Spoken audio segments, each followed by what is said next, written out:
If your direction is wrong and if you're not protected with a stop loss or hedging, then it can lead to ruin your capital. இப்போ வந்து market வந்து சைட்வேஸ்ல தான் இருக்கு அப்படின்றத ஒரு trader எப்படி identify பண்ணிக்கிறது?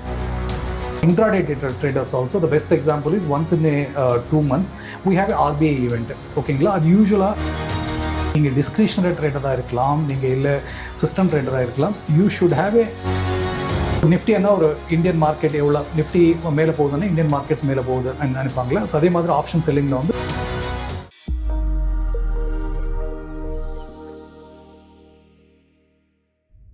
ஜீபு நேயர்களுக்கு வணக்கம். ஆப்ஷன் செல்லிங் எல்லா மார்க்கெட்லையுமே ஒர்க் ஆகாது. சைட்வேஸ் மார்க்கெட்னு வரும்போது பெரிய ப்ராஃபிட் மாதிரி தெரியும். அதுவே ட்ரெண்டிங் மார்க்கெட்டாக இருந்தால் பெரிய லாஸ் மாதிரி தெரியும். ஸோ ட்ரெண்டிங் மார்க்கெட்டில் எப்படி சர்வைவ் ஆகிறது, இந்த மாதிரியான விஷயங்களை தான் இன்றைக்கி நம்ம பேச போகிறோம். இதை பற்றி நம்ம கூட டிஸ்கஸ் பண்ணுறதுக்காக நம்ம கூட இணைஞ்சிருக்காங்க full time trader and investor MR Reddy. So நம்ம அவர்கிட்ட பேசலாம். வணக்கம் சார். வணக்கங்க. ஓகே சார், இப்போ வந்து மார்க்கெட் கண்டிஷனுக்கு பெஸ்ட்டான ஒரு மெத்தட் அப்படின்னா நீங்கள் எதை சொல்வீங்க? சைட்வே மார்க்கெட்டா இல்லை வந்து ட்ரெண்டிங் மார்க்கெட்டா சார்? ஓகே, பெஸ்ட்டான ஸ்ட்ராட்டஜி பெஸ்ட்டான கண்டிஷன் சொல்ல முடியாதுங்க. ஏன்னா ஆப்ஷன் ஸ்ட்ராட்டஜிஸே தேர் ஆர் மல்டிபிள் ஸ்ட்ராட்டஜிஸ். ஏன்னா ஆப்ஷன்ஸ் நேமே வந்து you have a multiple options. So நீங்கள் டிபெண்டிங் ஆன் த மார்க்கெட் நீங்கள் ஆப்ஷன் ஸ்ட்ராட்டஜிஸ் சூஸ் பண்ணலாம். ஸோ ஃபார் எக்ஸாம்பிள் நீங்கள் ஒரு மார்க்கெட் சைடுவேஸில் இருக்கேன்னு நினச்சிக்கோங்க. அப்போது வந்து யூஸ்வலாக non directional strategies like iron fly, iron condors, short straddle, short strangles இதெல்லாம் ட்ரேட் பண்ணலாம்.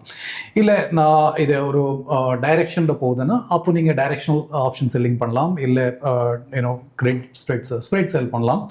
இல்லை ஈவன் டெபிட் ஸ்ப்ரெட்ஸ் கூட போகலாம். So depending on the market's conditions you need to choose. There is nothing like a one strategy sets for all. அந்த மாதிரி எதுவுமே கிடையாது. Okay sir, அப்படி பார்க்கும்போது சைட்வே மார்க்கெட்டில் வந்து ப்ராஃபிட் அதிகமாக வரும், அதே மாதிரி ட்ரெண்டிங் மார்க்கெட்டில் வந்து சர்வே ஆகிறது கொஞ்சம் கஷ்டம் அப்படின்னு சொல்கிறாங்களே, அதை பற்றின விஷயத்த சொல்லுங்கள். யூஸ்வலாக வந்து there is a reason behind saying that. ஏன்னா ஆப்ஷன் செல்லர்ஸ் வந்து most of the option sellers வந்து அவங்க நான்-டைரெக்ஷனலாக இருப்பாங்க. ஏன்னா they don't want to predict the market. So இது மேலே போகுமா கீழே போகுமா வந்து ப்ரெடிக்ட் பண்ண தேவையில்லை. ஏன்னா தீட்டா டிகே வந்து எப்போவுமே அட்வான்டேஜ் ஆகும். ஸோ இந்த for the theta decay to work in your favour யூஸ்வலாக வந்து மார்க்கெட்ஸ் அப்படியே சைட்வேஸில் இருந்தால் ஸோ என்ன ஆகும்? So you are not getting a big move on the upside or downside. நீங்கள் ஒரு one side 300 rupees, one side 300 rupees நீங்கள் ப்ரீமியம் செல் பண்ணிங்கன்னா அது வர என்ன ஆகும்னா ஸோ ரேஞ்ச் பவுண்ட் இருக்கிறனால உங்களுக்கு எந்த ஸ்டாப் லாஸும் ஹிட் ஆகாது. ஸோ அந்த ப்ரீமியம் வந்து அந்த 300ல வந்து ஃபார் எக்ஸாம்பிள் கம்பைன்ட் ப்ரீமியம் 600 வச்சுக்கோங்க. அது அப்படியே கரைஞ்சிட்டு ஸோ 400, 500, 200 கூட வரலாம். ஸோ அது பேஸ் பண்ணி so in a way non-directional trading அன்றது வந்து sideways market அன்றது வந்து it makes a lot of profit, but that's not the only way. Second வந்து even in a trending market also you can make a lot of profit, but given you need to be a option seller, directional option seller. So directional option selling la kuda, so for example if you are doing a OTM directional option selling, நீங்கள் option selling பண்ணுறீங்க ஆனால் ஒரு OTM option choose பண்ணுறீங்க, அதில் வந்து நீங்கள் பெருசாக profit எடுக்க முடியாது. ஏன்னா OTMல ப்ராஃபிட்டே அதிகமாக இருக்கும். ஸோ யூஸ்வலாக ஒரு trending market let's say somebody is good at finding the trends, அதில் கூட நீங்கள் ஆப்ஷன் பையிங் இல்லாமல் நான் ஆப்ஷன் செல்லிங் பண்ணணும். ஸோ அந்த செல்லிங்கில் ட்ரேட் பண்ணணும்னா then you need to go for a ITM. Even ATM கூட சில பேர் பண்ணுவாங்க. நீங்கள் ஐடிஎம் சூஸ் பண்ணிங்கன்னா so the premium will be more. So when you be able to catch the direction நீங்கள் you can make a very good profit. So you can make profit in both range bound and also trending, but because most of the people construct the non-directional strategies, so எப்போவுமே வந்து அந்த range bound market வந்து it helps them to make a lot of profit. Okay sir, அப்படி பார்க்கும்போது trending மார்க்கெட்டில் loss வருது அப்படின்னா எந்த இடத்துல ட்ரேடர்ஸ் வந்து எந்த ட்ராப்ல சிக்கிறாங்க அப்படின்னு நினைக்கிறீங்க? மோஸ்ட்லி வந்து ட்ரெண்டிங்கில் வந்து ஆப்ஷன் செல்லிங்கில் லிமிடெட் ப்ராஃபிட். ஸோ நீங்கள் ட்ரேடிங் வரும்போது என்ன பண்ணுவாங்கன்னா சில பேர் if they're trading without stop லாஸ்ன்னு வச்சுக்கோங்க. ஸோ அது ஒரு ட்ராப். ஸோ அந்த ஸ்டாப் லாஸ் ஃபார் எக்ஸாம்பிள் நீங்கள் 100 செல் பண்ணுறீங்க, ஈவன் மேக்ஸிமம் 100% ஸ்டாப் லாஸ் வச்சுருங்க நினச்சிக்கோங்க. ஸோ 100 நீங்கள் when you sell 100 rupees your stop loss will be at 200. நீங்கள் ஸ்டாப் லாஸை இல்லாமல் ட்ரேட் பண்ணிங்க வச்சுக்கோங்க. ஒரு சடனாக ஒரு மூவ் வந்துச்சுன்னா it can even go to 250, 300 also. Nowadays when you get a spike it can go to 400 also. So நீங்கள் ஃபஸ்ட்டு ட்ராப் என்னென்னா trading without a stop loss. Okay, second நீங்கள் நான் ஸ்டாப் லாஸ் போடல, நான் அட்ஜஸ்ட்மெண்ட்ஸ் பண்ணுறேன்னா அப்போ at least you need to have some hedges. Okay, எஸ்பெஷலாக overnight position எடுக்கும்போது நீங்கள் ஹெட்ஜ் பண்ணாமல் பொசிஷன் எடுத்தீங்கன்னா then if you get a very big move so then it will lead to be big losses. So ட்ரெண்டிங்கில் வந்து main பிரச்சனை என்னென்னா, so if your direction is wrong and if you are not protected with a stop loss or hedging then it can lead to ruin your capital. So அதுதான் main ட்ராப்புங்க. Then third thing also, நீங்கள் direction வரலாம் and especially okay, you are playing for a direction and the market is going in an opposite way, and if you are sitting on a big position size, so அதில் கூட உங்களுக்கு பெரிய loss வரலாம். ஏன்னா when you go for a non-directional strategies you can deploy the most of your capital. ஏன்னா ரெண்டு பக்கம் நீங்கள் பொசிஷன் வச்சுருக்கீங்க. But when you are going with the directional strategies it is not advisable to have a full position size. நீங்கள் depending on your risk appetite, நீங்கள் எவ்வளோ loss accept பண்ணணும் அதெல்லாம் calculate பண்ணி you can plan a position size. Yeah. Okay, so position size is also a big reason for making a big losses in directional trading. Okay sir, இப்போ வந்து market வந்து சைட்வேஸில் தான் இருக்குது அப்படின்றத ஒரு ட்ரேடர் எப்படி ஐடென்டிஃபை பண்ணிக்கிறது? இது வந்து கிட்டத்தட்ட மார்க்கெட் டைரக்ஷன் ப்ரெடிக்ட் பண்ணுற மாதிரி தான். ஆக்சுவலாக my honest answer is it is not possible. It is not 100% possible, but there are some hacks. For example let's say ஒரு நீங்கள் இண்டெக்ஸை எடுத்துக்கோங்க, இல்லைன்னா ஒரு ஸ்டாக் ஒரு நல்ல ட்ரெண்ட் ஆயிடுச்சு, ஓகேங்களா. ஒரு ட்ரெண்ட் ஆனதுக்கப்புறம் யூஸ்வலாக வந்து there will be a dip, இல்லை நல்லா டவுன் மூவ் ஆயிடுச்சுன்னா ஒரு பவுன்ஸ் பேக் வரும். ஸோ ஒரு பவுன்ஸ் பேக் வந்துட்டு அதுக்கப்புறம் வந்து ஒரு மீன் ரிவர்ஷன் சொல்லுவாங்க. So it will come back to off. இந்த மீன் ரிவர்ஷன் வந்ததுக்கப்புறம் அந்த கன்சாலிடேட் ஃபேஸ் என்டர் ஆகிற அந்த மாதிரி சிக்னல்ஸ் வரும். So that can be a signal. அது பேஸ் பண்ணி நீங்கள் ஒரு நான் டைரக்ஷனல் ஸ்ட்ராட்டஜிக்குள்ளே போகலாம், ஓகேங்களா. That can be a key. But நான் சொல்கிறது என்னென்னா there is no need that, I mean there is no 100% certainty that it will work. There is a possibility. ஒரு ட்ரெண்டிங்கில் ஓகே இந்த ட்ரெண்டிங்கை ஸ்டாப் ஆகுமான்னு ப்ரெடிக்ட் பண்ணி என்டர் ஆகாமல் அந்த ட்ரெண்ட் முடிச்சுட்டு அது பெண்ட் ஆனதுக்கப்புறம் என்டர் பண்ணுறது வந்து ஒரு ஸ்ட்ராட்டஜி. செகண்ட் வந்து இல்லை நான் அதுவும் அப்போ கூட ஃபெயில் ஆயிடுச்சுன்னா யூ ஸ்டார்ட் ஆஸ் எ நான் டைரக்ஷனல் ட்ரேடர். ஒரு சைடு திருப்பி நீங்கள் ட்ரெண்ட் ஆயிடுச்சுன்னா நீங்கள் ஒரு பக்கம் லாஸ் கட் பண்ணுங்கள், இல்லைனா ஸ்ட்ராட்டஜி க்ளோஸ் பண்ணுங்கள். இல்லைனா ஒரு பக்கம் எந்த பக்கம் மூவ் வருதோ நீங்கள் options both call and put sell பண்ணுங்கள். அப் சைடு போகுதுன்னா கால்ஸ் கட் பண்ணுங்கள். இல்லைனா நீங்கள் ஒரு டிஸ்கிரிஷனரி ட்ரேடர்னா you can do some adjustments to an extent until your portfolio stop loss is not hit. Beyond portfolio stop loss ana ninge loss accept பண்ணி தான் ஆகணும். இப்போ ட்ரெண்டிங் மார்க்கெட்டுக்கு வந்து ஆப்ஷன் செல்லிங்ல ஹெட்ஜிங் வந்து அவசியமா sir? The answer is if it is a positional strategy கண்டிப்பாக தேவைப்படுங்க. if it is a intraday strategy நீங்கள் தேவையில்லை, ஏன்னா நீங்கள் ஸ்டாப் லாஸ் வச்சு மேனேஜ் பண்ணலாம். பட் ஆனால் நீங்கள் whether it is a positional strategy or intraday, நீங்கள் when you can predict the trend very well, so go with ITM. நீங்கள் ஐடிஎம் போங்க. இல்லை நீங்கள் பொசிஷனில் இருந்தால் நீங்கள் கிரெடிட் ஸ்ப்ரெட்ஸ்க்கு போக தேவையில்லை. I mean I am not saying naked options பையிங்க்கு போகணும்னு நான் சொல்லலை, but at least you can go with debit spreads. ஏன்னா நீங்கள் டெபிட் ஸ்ப்ரெட் போகும்போது when you can predict the direction, risk கம்மியாக இருக்கும், ரிவார்டு அதிகமாக இருக்கும். So that you can capture very well. Okay sir, இப்போ வந்து ஆப்ஷன் செல்லர்ஸ் வந்து மார்க்கெட்டோட கண்டிஷன்ஸை ரொம்ப வந்து தவறாக புரிஞ்சுக்கிட்டாங்க அப்படின்னா எவ்வளோ பெரிய லாஸ் அங்கே ஏற்படும்? ஆப்ஷன் செல்லிங்கில் வந்து யூஸ்வலாக வந்து you don't need to look at all the conditions of the market, but there are some important things. For example, நாளைக்கு ஒரு பட்ஜெட் வச்சுக்கோங்க, union budget. So it's absolutely to not make any sense to go for a bigger position size. Or நீங்கள் position எடுக்கிறது it is very risky, ஓகேங்களா. அதுக்கு தகுந்த மாதிரி சில ஸ்ட்ராட்டஜிஸ் இருக்கு. பட் ஆனால் ஒரு நியூபி இல்லை ஒரு let's I mean less experience trader கூட அந்த மாதிரி ஈவெண்ட்ஸ் வந்து அவாய்ட் பண்ணுறது பெட்டர். செகண்ட் திங் வந்து குவார்டர்லி ரிசல்ட்ஸ்ன்னு சொல்லுவாங்க. அந்த மாதிரி டைமில் நீங்கள் ஒரு ஓவர் நைட் பொசிஷன்ஸ் எடுக்கிறது அதையும் ரிஸ்க் தான். So there are certain conditions where you know that, I mean it's clearly know that, I mean you can avoid them. அந்த மாதிரி அது மேனேஜ் பண்ணிங்கன்னாவே நீங்கள் ரிஸ்க் கம்மியாகும். பட் இந்த எந்த இன்ஃபர்மேஷன் இல்லாமல் ஸோ அப்படியே கண்ணு மூடிட்டு அப்படியே ட்ரேட் பண்ணிங்கன்னா so they can get into some traps. And even for intraday traders also, the best example is once in a 2 months we have a RBI event, ஓகேங்களா. அது யூஸ்வலாக it happens either on the Wednesday, Thursday, Friday. இந்த 3 நாளில் வந்து யூஸ்வலாக 10 o'clock outcome வரும்.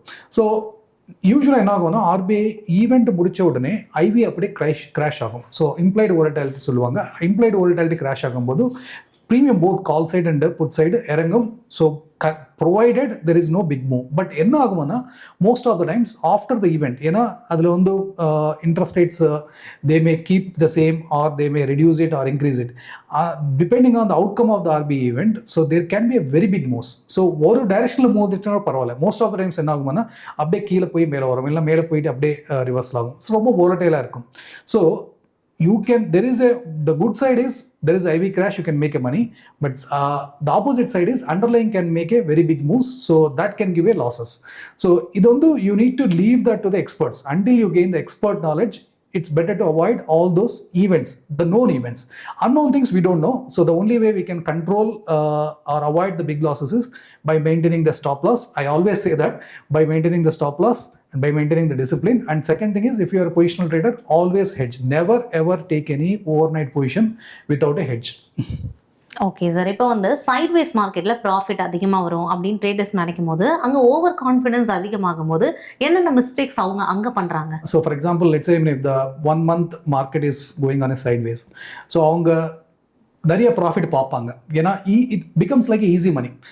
அந்த easy money வரும்போது அவங்க என்ன திங்க் பண்ணுவாங்கன்னா, okay it's not about the market, it's not about the other things. சில பேர் என்ன திங்க் பண்ணுவாங்கன்னா, it is because of my expertise, my ஸ்ட்ராட்டஜின்னு ஒரு மாதிரி ஒரு ஈகோ வந்துடும். So they should avoid that. They should actually accept the fact that the market is giving me the money, market is sideways. So அந்த மாதிரி டைமில் யூஸ்வலாகவே கொஞ்சம் confidence அதிகமாகும். ஓகேங்களா? அந்த மாதிரி கான்ஃபிடன்ஸ் ஆகும்போது they will increase the position size. So if you are maintaining the same position size and if you are maintaining the same stop loss and hedging, that's well and good.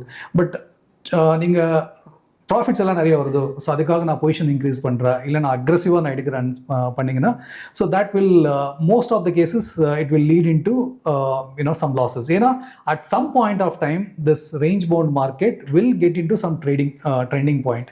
எஸ்பெஷலாக நீங்கள் ரொம்ப if it goes for a sideways or range bound for a long time, ஒரு break out வந்துச்சுன்னா அந்த break out வந்து ரொம்ப ஸ்ட்ராங்காக வரும். So it can lead into a very big move. அந்த மூவ் வரும்போது not only the direction, even the implied volatility கூட ஷூட் அப் ஆகும். So by two ways you will get affected. So you need to be consistent with your approach. You need to increase your position size or whatever it is according to your strategy. And when you are, let's say when you are making a lot of money and because of that you can trade higher quantity and trade பண்ணலாம். So that is a valid reason. But not just because the market, you think the market is going to be a sideways for a long time, அதுக்காக நான் increase பண்ணுறேன்றது அப்படி பண்ணக்கூடாது. So these are the important things one should keep in their mind. Okay sir, இப்போ வந்து consistent option செல்லராக மாறுறதுக்கு ஒரு பர்ஃபெக்டான frame work ஒரு ட்ரேடருக்கு என்னென்ன? Okay, so it's a big topic, but Anna, I'll tell some of the main things as per my experience. First thing on the trading, especially if you're option seller, let's say first you are option non-directional seller in vechkonga. So you can start with create a positions with like strategies like short straddles or short strangles if it is intraday, or iron condors, iron fly, இந்த மாதிரி ratio spreads, butterflies நிறைய இருக்கு. So இந்த மாதிரி start பண்ணலாம். And when there is a move, you can convert your position into the trending side. ஓகேங்களா? இந்த மாதிரி பண்ணலாம். இது மட்டுமே இல்லாமல், so first thing is you should be very clear about the strategy. ஓகேங்களா? அது நீங்கள் டிஸ்கிரிஷனரி ட்ரேடராக இருக்கலாம், நீங்கள் இல்லை சிஸ்டம் ட்ரேடராக இருக்கலாம். You should have A strategy. நான் when I say strategy, you should know what is the entry and exit, stop loss and target or trailing stop loss. இது எல்லாமே கிளியராக இருக்கணும். So when these are there, then half of your problem is taken care. ஓகேங்களா? So second வந்து position size. நீங்கள் according draw down and maximum risk of your strategy, நீங்கள் position size வந்து எப்போவுமே கரெக்டாக பண்ணணும்.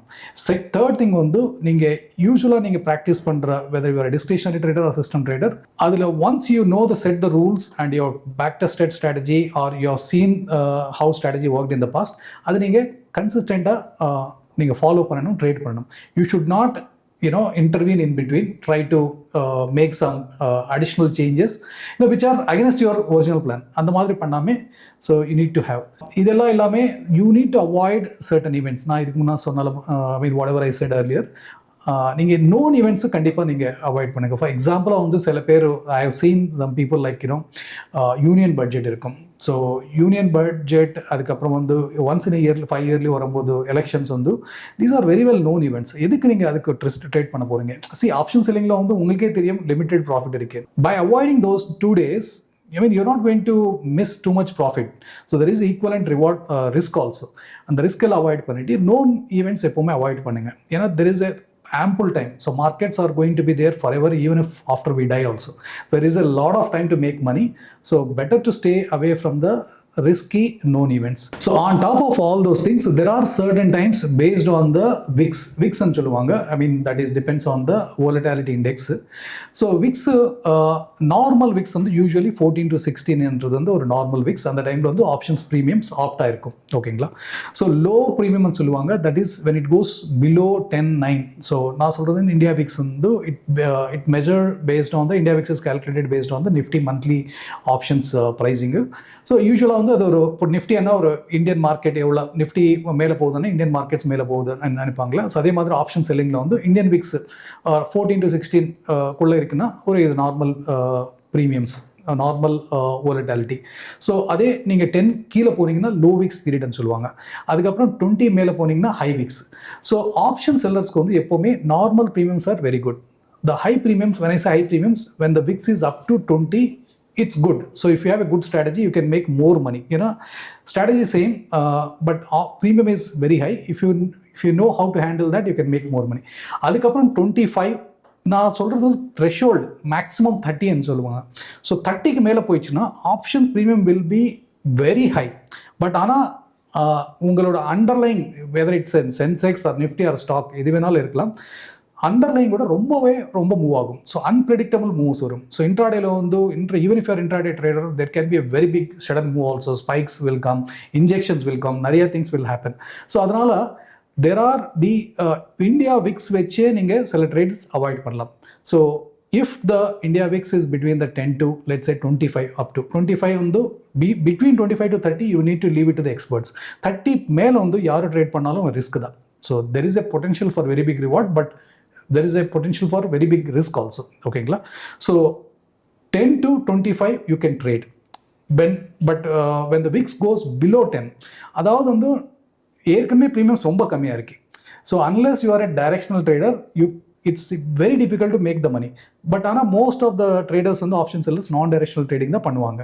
ஸோ அதில் வந்து ப்ரீமியம் மெல்ட் ஆகிட்டு அதுக்கப்புறம் ப்ராஃபிட் பண்ணுறது வந்து ரொம்ப risk. You can make a profit. I was traded that days also, I made a profit. But the reward எப்போவுமே வந்து ரிவார்ட் டு ரிஸ்க்னு சொல்லுவாங்க.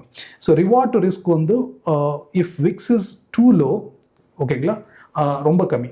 ரொம்ப ஹை ஆயிடுச்சுன்னா அப்போ வந்து because of the volatile moves, again reward to risk will be poor. ஏன்னா risk ரொம்ப அதிகமாக இருக்கும் அதில்.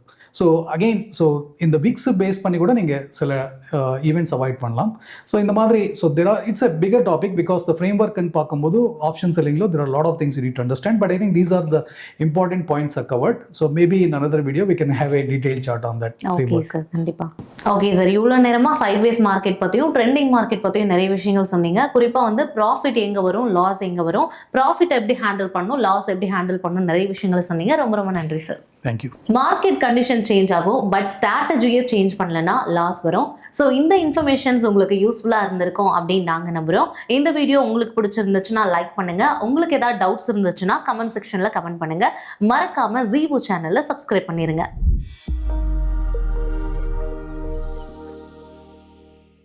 Investment in security markets are subject to market risk. Read all the related documents carefully before investing.